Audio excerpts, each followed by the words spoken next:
I want to bring in Chief Kenneth Kinsey. He is a crime scene investigator and the state's forensic expert witness. You'll remember him from the trial. He was the last witness before closing arguments were made. Take a look at this. But explain for the jury, if someone is shooting down, as we just demonstrated a moment ago here in the doorway, you're leaning out, the shooter is shooting down. How do pellets get embedded into the door frame up here? How is that possible? I think it's impossible myself. Physics don't work that way unless you're shooting into a trampoline or a huge piece of steel, and then you may have a pellet deflected back on you. It happens many times, especially when we're shooting steel targets, but not at that velocity. It will not sink into the door frame, and it definitely will not dent that door with what I documented. I'm also joined by Steve Peterson, a former investigative consultant for Stephen Smith's family. You'll remember Stephen was a classmate of Buster's who was found dead in the road in 2015 after what the coroner called a hit and run. Smith's case was reopened after new evidence was found at Moselle during the investigation into the deaths of Maggie and Paul. All right, Kenny and Steve, thank you both for being with us tonight. We really appreciate it. I want to start with you, Kenny. You really know the Murdaugh case inside and out. Your testimony was very, very vital to the trial. We all saw it. I know you're not an expert on the Stephen Smith case, but I'm curious because you know so much about what happened with the murders of Maggie and Paul. Do you think, based on your experience, that we're now going to see some movement, Kenny, with the Stephen Smith case? Brian, I definitely think you're going to see some movement with the investigation. But as we spoke earlier, I'm not familiar with a lot of the evidence in that case, so I don't know which direction it's going or what path it might take. But I do believe the authorities are taking it seriously, and we should see some movement with that. There's already behind-the-scenes movement. I don't have an update on that. I'm not privy to that information, but I do believe you've got some serious investigators that are working that. Yeah, that is the word, that there's this behind-the-scenes movement. Steve, maybe you can elaborate a little more. Do we know where the investigation stands right now? Is it still very active? Well, I don't know how active it is. It was active, quite active, probably 6-8 months after Maggie and Paul's death. And then it seemed to go cold again. So the issue became, what physical evidence exists still? I figure Stephen Smith was killed nearly 8 years ago now. So when this investigation kicked off, when SLED announced that they're going to reopen it based on evidence discovered at the murder scene, back then it was 6 years old. So how long does this physical evidence exist? Multiple agencies have been involved investigating Stephen's death. Every time another agency gets involved, it appears that crucial evidence disappears. It goes missing. It gets misplaced. It's misfiled. So sadly, maybe that's why for 6 years nothing happened. And maybe now that SLED is on top of this thing, and they've got some pretty good leads. When I was working with them on this, we had developed several really, what I would consider very credible leads. And I'm not sure exactly where they are with that at this moment. Kenny, it's interesting. SLED said in a statement that the investigation into Stephen's death was based on information gathered during the double murder investigation, and then the trial that you were a part of. Any idea what that might mean, Kenny? What part of the double murder it was that led them to information about Stephen Smith? I do not know, Brian. I could only theorize.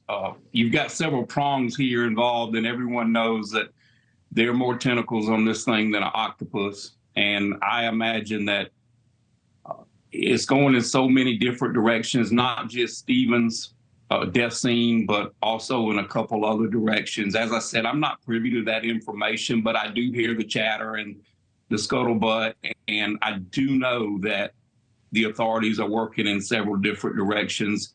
And as important as the actual work in several different directions, they've taken a sharp look at it. And I truly believe you've got men and women there that believe in this investigation. And like I said, I don't know, I'm not involved in that, but I do believe they are actively working, trying to resolve this situation. I mean, you were so amazing during the Murdaugh trial, Kenny. I mean, could you possibly help with this other case? Do you have any advice for them? Could you get involved with your expertise? Brian, like I said, I don't know the information. All I could say is that if I can help, I would help. If asked, I would be more than happy.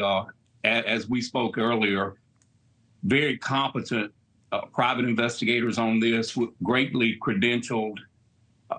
I take them serious at their word, and I would be willing to extend a hand if there's something that I could do. But I don't walk on water, but I'll never tell anybody no if it means, trying to help. Steve, there's been so much talk about Buster and the possible connection that he has to this and to Stephen Smith. Do we know how much they interacted when Stephen Smith was alive? Well, they went to high school together, and they were on baseball teams together. They interacted in a limited social fashion. And there was a lot of rumors that they had something beyond a social relationship. Stephen was an openly gay young man, and the rumors were that Buster and he had a relationship. And try as we may to prove that, we were unable to. I was unable to find any connection. In fact, when I was dealing and working with SLED on this, SLED assured me that they had exploited all telecommunication devices associated with both Stephen and Buster.